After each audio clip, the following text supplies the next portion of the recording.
Hello everyone, in this video I'm going to walk you through how to set auto call for emergency on iPhone. First thing you do is scroll down from your settings, scroll all the way down to emergency SOS, tap on it. Now you have options here. You can press and hold the side button and either volume buttons to make an emergency call. In certain regions you may need to specify an emergency service to dial. Note that auto call requires a SIM card. Now we have two options under here. You can turn on call with hold and release. This means if you continuously hold the side button and either the volume button, a countdown begins and an alarm sounds. After the countdown, if you release the buttons, iPhone will call emergency services. If you choose the second option, call with 5 button presses, if you rapidly press the side button 5 times, a countdown will begin and an alarm sounds. When the countdown ends, iPhone will call emergency services. You can also choose the last option, which is call quietly.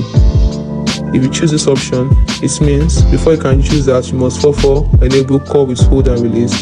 So when you choose this option of call quietly, warning alarms, flashes, and voiceover audio will be silenced when you use hold and release of 5 button presses. So there won't be any sound, but your iPhone will automatically call emergency services.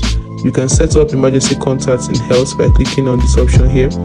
Emergency SOS will notify emergency contacts with message that say you have called emergency services. These messages also include your current location. So don't forget to set up your emergency SOS in medical ID in your health app on iPhone. So that is how to set up auto call on iPhone. Hope you found this video helpful. If you did, like and subscribe for more. Thank you.